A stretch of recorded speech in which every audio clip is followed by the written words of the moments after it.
Nous méditons l'Évangile selon saint Luc, au chapitre 21, des versets 5 à 11. Il n'en restera pas pierre sur pierre. En ce temps-là, comme certains parlaient du temple, des belles pierres et des ex-voto qui le décoraient, Jésus leur déclara : « Ce que vous contemplez, des jours viendront où il n'en restera pas pierre sur pierre. Tout sera détruit. » Ils lui demandèrent : « Maître, quand cela arrivera-t-il ? Et quel sera le signe que cela est sur le point d'arriver ?» Jésus répondit : « Prenez garde de ne pas vous laisser égarer, car beaucoup viendront sous mon nom et diront : c'est moi.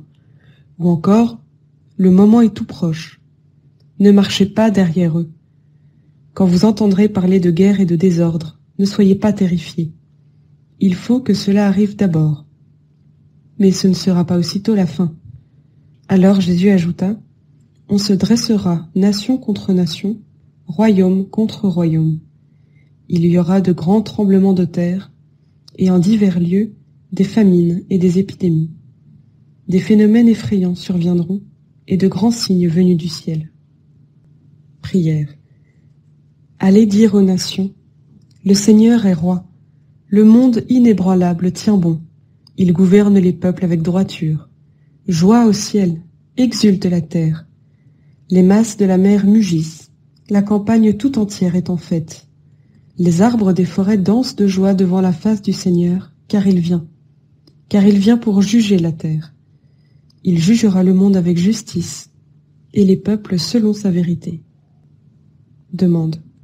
Seigneur, accompagne-moi aujourd'hui, fortifie mon âme, afin que je ne doute pas de toi devant les difficultés du monde et que tu restes, comme nous venons de le vivre dimanche dernier lors de la fête du Christ roi, roi de mon cœur, de ma vie et du monde.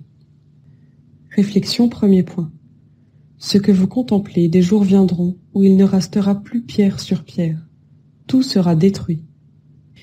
Jésus est avec ses disciples dans le temple de Jérusalem, signe pour le peuple juif de la présence de Dieu au milieu de son peuple, et magnifique exploit architectural et décoratif. Rien n'est trop beau pour honorer son Dieu. Pourtant Jésus en annonce la destruction, qui aura en effet lieu en 70. Or l'heure vient où vous n'irez plus ni sur cette montagne ni à Jérusalem pour adorer le Père. Comme le dit Jésus à la Samaritaine, et encore, détruisez ce sanctuaire, et en 3 jours je la relèverai. Autrefois le temple était le signe, le simple signe de la présence de Dieu au milieu des siens. Aujourd'hui Jésus est cette présence même, l'Emmanuel, Dieu avec nous. La sainte humanité de Jésus, voilà la tente de la rencontre, voilà notre temple, voilà notre citadelle inébranlable. Lorsque je suis à l'église ou dans un lieu religieux, même si l'architecture, les statues, tableaux et autres me portent dans ma prière, qu'est-ce que je contemple réellement ?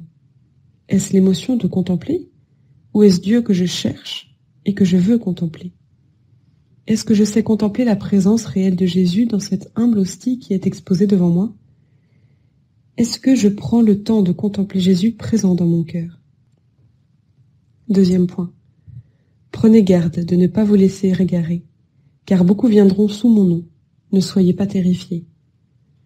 Encore aujourd'hui, il est parfois difficile, dans les périodes troublées, de ne pas s'égarer et de ne pas se laisser entraîner par de faux prophètes qui s'approchent de nous sous l'aspect du bien, car nous avons le profond désir d'être sauvés et soif de la vie éternelle.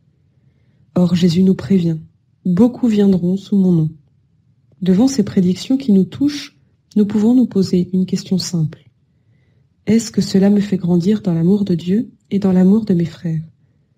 Car le bien ne se trouve pas dans le trouble ni la peur. Le Seigneur lui-même nous l'a dit. Moi je suis vainqueur du monde. Et aussi, et moi je suis avec vous tous les jours jusqu'à la fin du monde. Où en sont ma foi et mon espérance ? Troisième point.